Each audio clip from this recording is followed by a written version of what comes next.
palë, po ai ka qenë në një pozitë shumë të vështirë politike, sepse do thot pas asaj Ramis që kishte LDK-ja para 4 viteve, ai i arriti disa suksese, mundemi qytë modeste, por e qoj partinë në 170.000 vota, po flasim për vota numerike, i mori 9 komuna dhe ato mund të quhen suksese.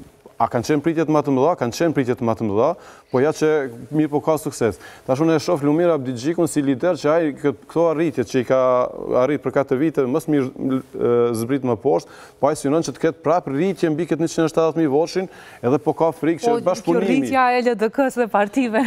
Tash ki bashkëpunimi me vetëvendosjen ose bashkëpunimi me PD-k-n, të cilën vetëvendosje përmerr gjithmonë për nxjerrë në kontekst negativ, për demonizon. Kem pa që këtu ka pas frikë nga LDK-ja që del publikisht të që po dojmë me bashkëpunu, ka pas frikë që mos i kushtën në vota ose në rritje. Kështë bo një sondazh, edhe tash edhe kishë marrë, do më thonë, mostrat e votuesve të PD-k-s, LDK-s, AOK-s, edhe vetëvendosjes edhe me cilin koalicion preferoni.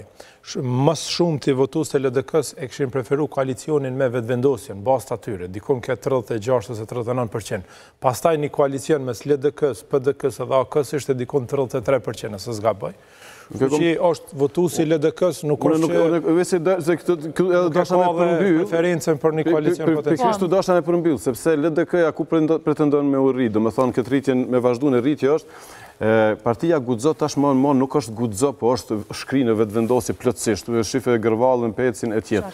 Edhe votuesi i LDK-s, i cilët kanë kalu në guxo, deri një farë kohë kanë qëndru komod edhe dinjitos, sepse jemi në guxo dhe ne tash nuk kemi vetëvendosje, po s'jemi as LDK.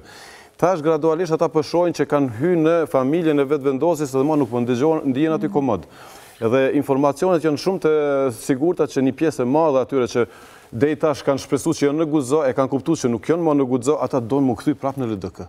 Edhe ideja është që ne tash ta kuptojmë mirë këtë situatë, unë. Cilat personazhe? Donika Gërvalla? Jo, nëse nuk bazohet, po flasim për elektoratin e guxo. Aha, mendova që elektorati guxo nuk ndëgjohet mirë më në familjen e vetëvendosjes dhe ata prapë janë duke rishiku kthimin në LDK sepse aty e kanë vendin. I pari që e dha si ide LDK plus limaj me AOK-n ishte Regjaj mund këndo një befasi nga ana tjetër e lëvizjes vetëvendosje me Partinë Demokratike të Kosovës sepse kemi pa që elektorati i don edhe këto dy partitë qeverisin së bashku.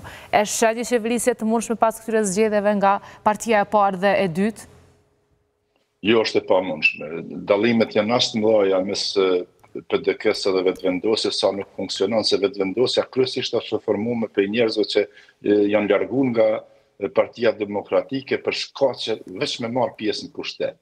I ke Hidayet Hyssenin, i ke Vllarazit Kurteshi, i ke shumë njerëz të cilët absolutisht pa asnjë arsye kanë shkuar nga PDK-ja ose PDK-ja i ka përzonë për arsye të ndryshme se ka ardhur të informatat se në kaluamën ata kanë pas janë marrë me gjana tjera për cilat s'po flasun në tash në moment dhe ata janë e urrejnë shumë PDK-n e urrejnë se këta kauzën kryesore kanë pas luftën kundër UÇK-s, luftën kundër Hashim Thaqit, luftën kundër Kadri Veselit, në çdo variant për shembull ju e dini kur Albulena Haxhiu i bante jakanis me bë thirrje shumë herët, kriminal shkonin në Hag, Albin Kurti ka dalë aty ka thonë krime më monstruoze ka kryu UÇK-ja se Serbia dhe këto sulme që kanë arrit PDK-ja, megjithatë janë parti e cila ka dalë nga lufta, janë parti e cila kryesisht familjar kanë humbur luftë, kanë bërë shumë për këtë shtet, edhe ato nuk i nënshtrohen kurkujna. Ai që nuk i ka nënshru